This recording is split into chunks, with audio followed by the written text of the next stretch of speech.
இன்றைக்கு வரையிலும் இந்தி திணிப்புக்கு எதிராக போராடக்கூடிய நெடிய வரலாறை கொண்ட மாநிலம் இன்றைக்கும் தொடர்பு மொழியாக டெல்லிக்கும் தமிழ்நாட்டுக்குமான தொடர்பு மொழியாக பிற மாநிலங்கள் இந்தியை ஏற்றுக்கொண்டது. இந்தியை ஒரு தொடர்பு மொழியாக கூட ஏற்றுக்கொள்ளாத மாநிலம் தமிழ்நாடு.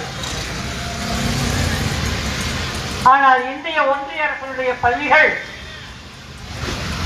இந்தியை கற்பிக்கக்கூடிய, சமஸ்கிருதத்தை கற்பிக்கக்கூடிய பள்ளிகளாக நடந்து கொண்டிருக்கிறது. அங்கே தமிழ் கற்பிக்கப்படுவது கிடையாது. சொந்த மண்ணிலே, இந்த மண்ணினுடைய தாய்மொழி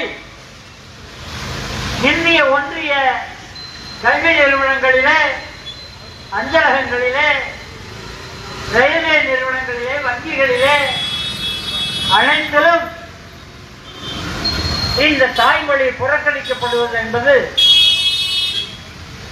இதற்காக தீர்மானங்கள் நிறைவேற்றுகிற மன்றமாக சட்டமன்றம் இருப்பதும், சட்டமன்றத்தினுடைய தீர்மானம் கூட ஆளுநர் மூலமாக ஒன்றிய அரசு அங்கீகரித்தால்தான் ஏற்றுக்கொள்வது என்கிற ஒரு நிலை இந்த மண்ணிலே தொடர்ந்து கொண்டிருக்கிறது. தமிழ்நாட்டினுடைய உயர் நீதிமன்றங்களிலே தமிழிலே வாதாடுகிற உரிமை பல போராட்டங்கள், பல தீர்மானங்கள், சட்டமன்ற தீர்மானங்கள் நிறைவேற்றியும் கூட அதை அங்கீகரிக்க வேண்டும் என டெல்லியை பார்த்து கேட்கிற ஒரு அவல நிலை தமிழ்நாட்டிலே நீடித்துக் கொண்டிருக்கிறது. வரி வசூலிக்கிற உரிமை தமிழ்நாட்டிற்கு கிடையாது. ஜிஎஸ்டி என்கிற பெயரில் இந்திய ஒன்றிய அரசு வரி வசூலிக்கிறது. வாய்ப்பிருந்தால் கொஞ்சம் கொடுக்கும், வாய்ப்பில்லை என்றால் கொடுக்க மறுக்கும். இந்தியை ஏற்றுக்கொண்டால் உங்களுக்கு நாங்கள் நிதியை ஒதுக்குகிறோம், இல்லை என்றால் ஒதுக்க மாட்டோம் என்கிற நெருக்கடி, பிளாக்மெயில் செய்யக்கூடிய ஒரு கேலி அரசாக மோடி அரசு நீடித்துக் கொண்டிருக்கிறது.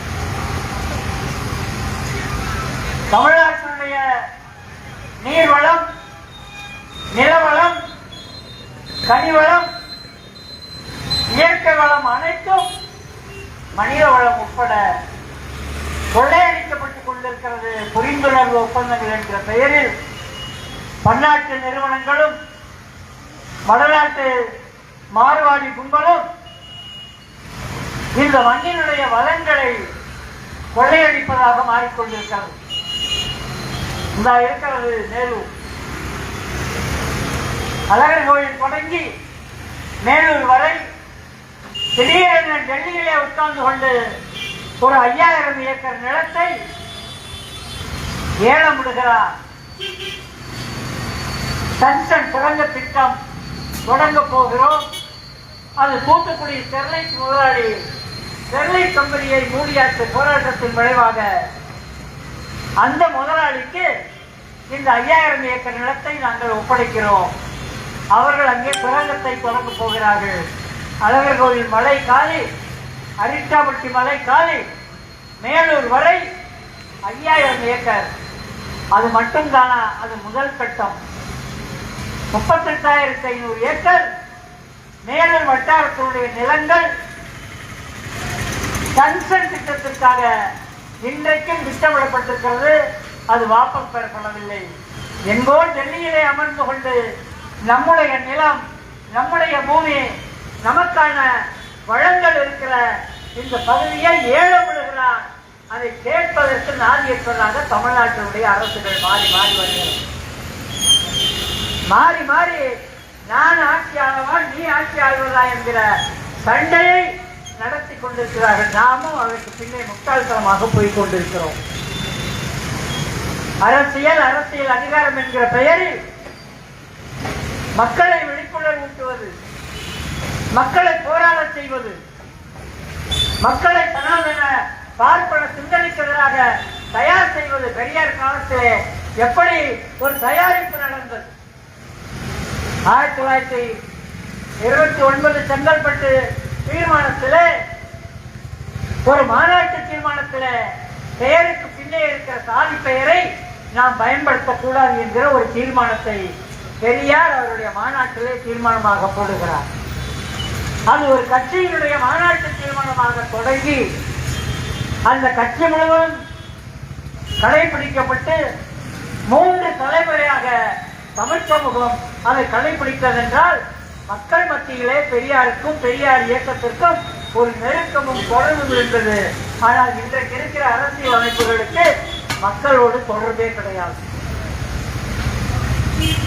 தேர்தலுக்கான தயாரிப்புகள், தேர்தலுக்கான தொடர்புகள், அடுத்த தேர்தலுக்கு என்ன செய்வது? 2026 சட்டமன்ற தேர்தல் முடிந்து விட்டது. ஐயோ, ஒரு ஆட்சியை இழந்து விட்டோம், தேவையில்லாமல் ஒரு நடிகர் ஆட்சிக்கு வந்து விட்டார் என பெரிய உரைய கூப்பாடு போடுகிற போக்கை நம்மால் பார்க்க முடிகிறது.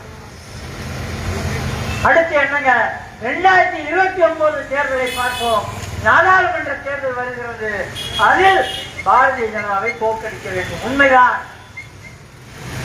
அனைத்து முயற்சிகளும், அனைத்து தயாரிப்புகளும், அனைத்து மக்கள் மத்தியிலே நாம் கொண்டு போகிற செய்திகளும் ஒரு அரசியல் அதிகாரத்தை தீர்மானிப்பதற்காகத்தான். அதில் எந்த மாற்று கருத்தும் இல்லை. ஆனால் இந்த மாநிலத்திற்கான உரிமைகளை அது பறிக்கப்படுவதற்கு எதிராக அழுதியிட்டு நம்மால் போராட முடிகிறதா?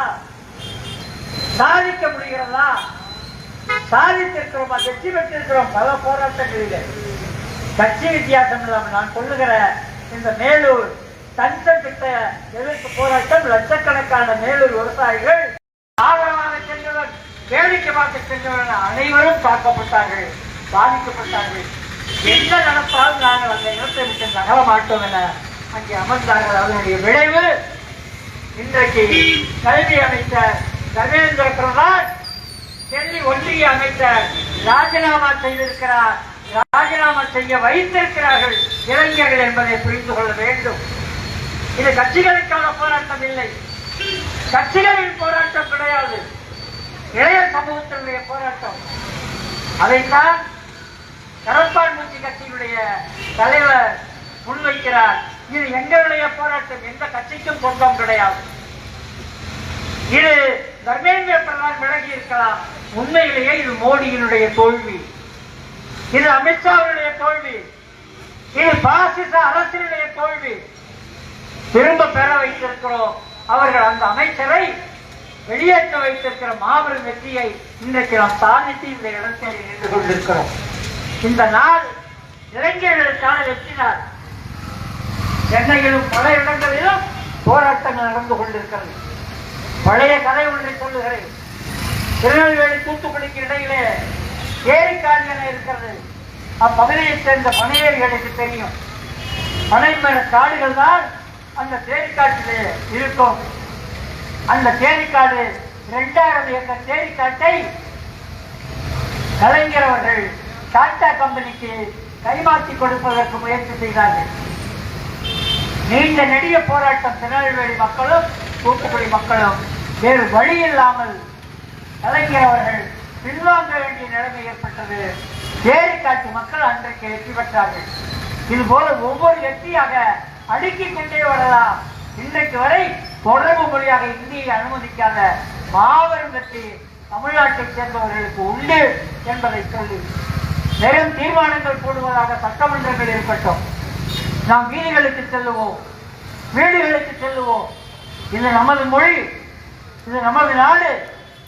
இங்கே அந்நிய ஆதிக்கத்திற்கு, டெல்லி அதிகாரத்திற்கு இடமில்லை என்கிற செய்தியை எடுத்து செல்லுவோம். இந்த மாநிலங்களுடைய உரிமைகளை இந்த மாநிலம் மட்டுமல்ல, இந்தியாவுடைய எல்லா மாநிலங்களுடைய உரிமைகளையும் பறிக்கிற உரிமை, அதிகாரம் டெல்லிக்கு கிடையாது. அதற்கு மண்டியிடுகிற எந்த அரசாக இருந்தாலும் அதை தூக்கி எறிய தயாராகும் என்பதை சொல்லி வாய்ப்பளித்த தோழர்கள் அனைவருக்கும் நன்றி கூறி விடைபெறுகிறேன். நன்றி, வணக்கம் தோழர்கள். தோழர் அவர்களுக்கு நன்றி. அடுத்தபடியாக தமிழக மக்கள் முன்னணி தோழர் பாவல் அவர்கள்.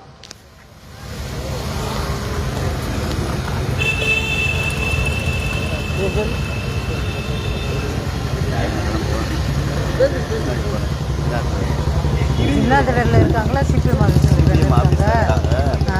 சின்னாதிரியில் ஒரு ஆள் வந்திருக்காரு, பார்த்துட்டு அங்கே நிற்கிறேன், நீங்கள் வந்துருங்க அப்படியே கமிஷன். ஓகே.